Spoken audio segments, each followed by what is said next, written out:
a proper child. And this can be yours, it can be anybody else, not only Moses. But we want to establish what does it mean to be a proper child. And the church, as I have always said, for the last maybe 2 weeks, 3 weeks, the purpose of the church is to reveal to God's people who they are, to let people know who they are, to let the saints of God, when they come to the house of the Lord, who they are. Because if you don't know who you are, then the Bible says that there are some people that oppose themselves. Did you know that? There is some people in 2 Timothy, the 2nd chapter, verse 24 says that the man of God should be not strive. The Bible says the servant of the Lord must not strive, but must be gentle unto all men. The man of God must be gentle unto all men, and he must be able to teach, and he must also be patient. Verse number 25, in meekness instructing those that oppose themselves. Underline that. In meekness instructing those that oppose themselves. Underline those that oppose themselves, because we have a lot of people walking on shoe leather, and they have made it their business to oppose themselves. What does it mean to oppose yourself? To oppose yourself is when you start working and operating contrary to the purpose of God over your life. When you start now using that instrument or that gadget against its purpose, against its use, it is like you are opposing it. You are like you cannot even get the proper output or the proper use to the maximum, because that project or that gadget, you are not using it the proper way. And you find a lot of God's people, they oppose themselves when they don't even know, number one, to begin with, why were they created, and number two, even if they know, they don't do that which they were created for. And that is why we are singing, we were created for His honor, to worship and to adore Him. We were created for His glory, to love Him more and more. We were created for His created for His service, His plan before me laid. And we as God's people, if we don't know why we were created, and not only knowing, but after knowing, we then start using ourselves and behaving ourselves and conducting ourselves in the way that God intended for us to be and to live, then we oppose ourselves. And the church is supposed to help. The church is supposed to instruct them that oppose themselves. How many people go to church? How many people live their lives, all their lives opposing themselves? And I want you to know that we said here that you are fearfully and wonderfully made. And when God made you, and listen to this, we read our first scripture in the book of Isaiah, the 43rd chapter and verse number 7. And we said you are created for His glory. We were created to praise His holy name. He said, even everyone that is called by my name, for I have created him for my glory. He said, I have created him for His glory. In other words, God created you for His glory.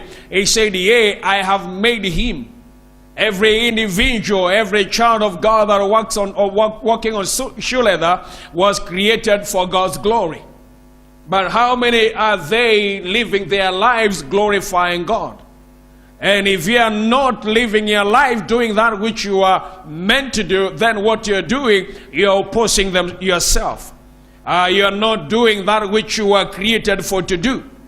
And I would like you to note that the Bible says here in the book of Hebrews, every child of God that is born on this earth, they are born a special individual. They were born a special individual. They are celebrated because the world have received a gift. That is why you go when that woman delivers us, they say we have received a gift. And this gift is a noble gift, is a gift that is meant to change the world. Is a gift that is meant to bless the world. is a gift that is meant to change the environment, become a blessing to the world.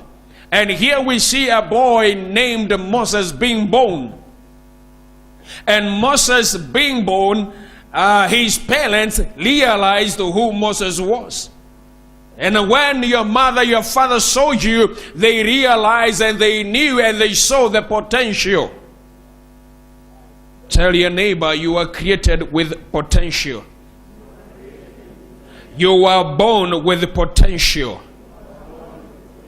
Tell them you are born with a seed of greatness in you. Now that is what the church is supposed to help you know, that you are not just a nobody, but you are created and born with a seed of greatness inside of you. And when you are born, the Bible says the birth of Moses. The Bible says in the book of Hebrews, the 11th chapter and verse number 23, by faith, Moses, when he was born. Now, verse number 23 is not talking about the faith of Moses. It is talking about the faith of his parents. There is no faith of Moses. There is the faith of the parents of Moses. And every parent that God blesses with a child, when they received that child, they had faith. They had faith. And that faith sowed the seed of greatness. That faith saw potential in that child. And the faith of the parents of Moses, when he was born, they hid him for 3 months because they saw he was a proper child. He was, put your finger there and let's go to the book of Exodus. We'll come back here. And you'll find in Exodus, the 2nd chapter and verse number 1, you'll find the Bible is talking about, and there went a man out of the house of Levi and took to him, and took to wife a daughter of Levi, or Levi, if you want to call him like that. And verse number 2, and the woman conceived and bare a son. And when she saw him, that he was what? He was what? A goodly child.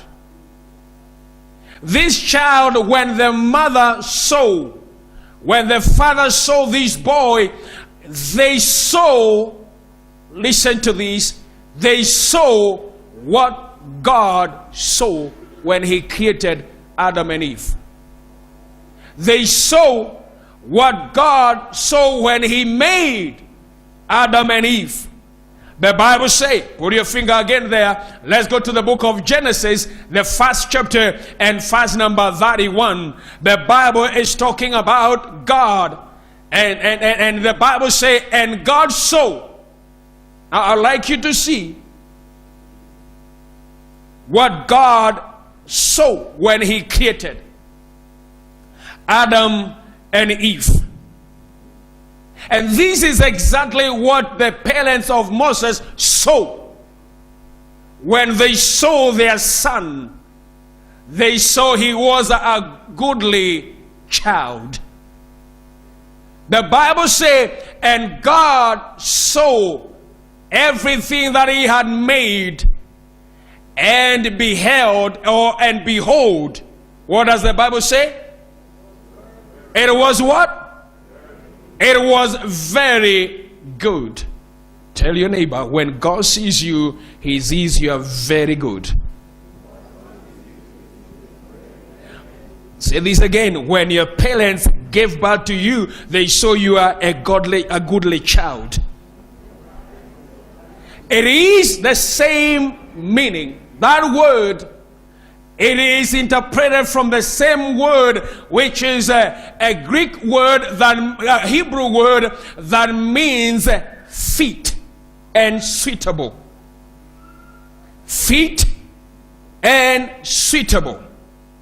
The same word that the parents are saying that he was a goodly child, it is also interpreted God saw, and he saw that it was very good.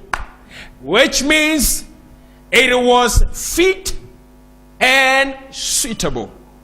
In other words, when God created Adam and Eve, and we said he not only created, but he formed and made them, he gave them, look at what he did, verse number 28.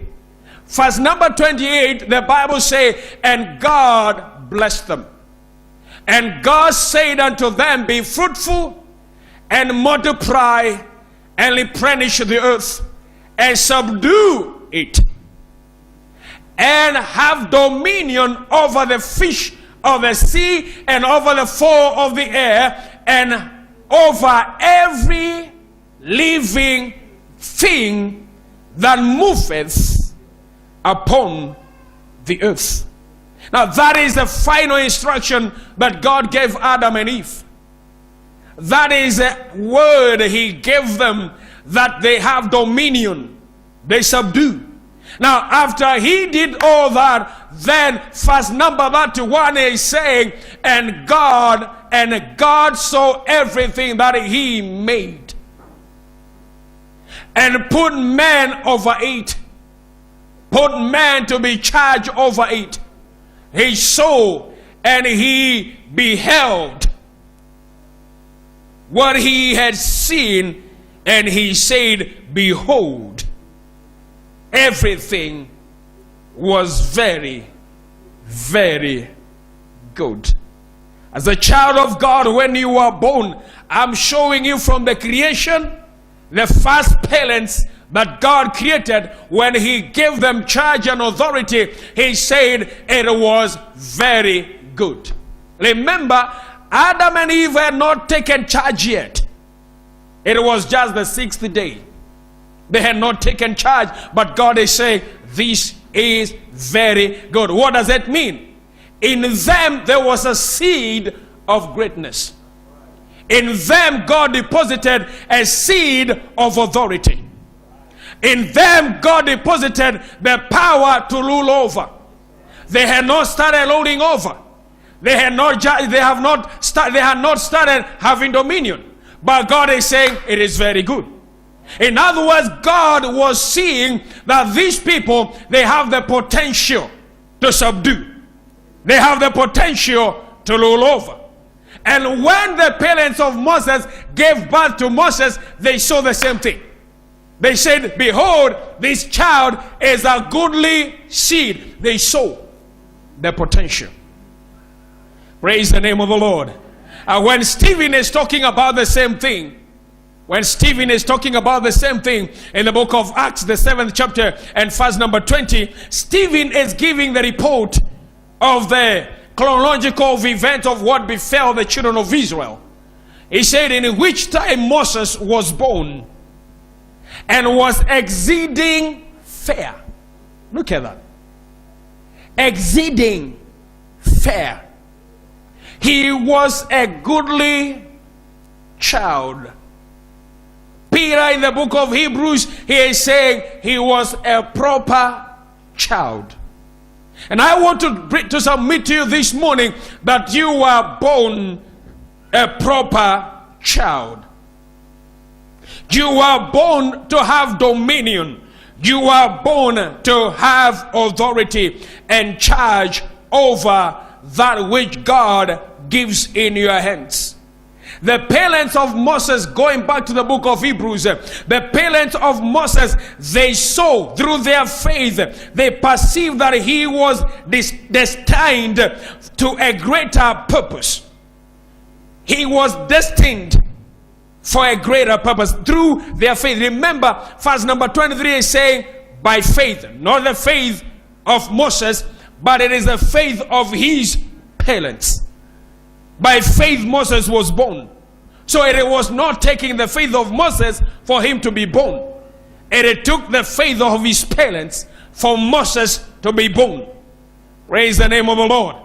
And now these parents, because they saw the potential in this child, they saw the potential, the seed of greatness in the life of this child, they were ready to preserve him, to hide him for 3 months. in jeopardy and at risk of their own lives. Remember, Pharaoh had already said every male child that was to be born in Egypt, they were supposed to be put to death. Every male child.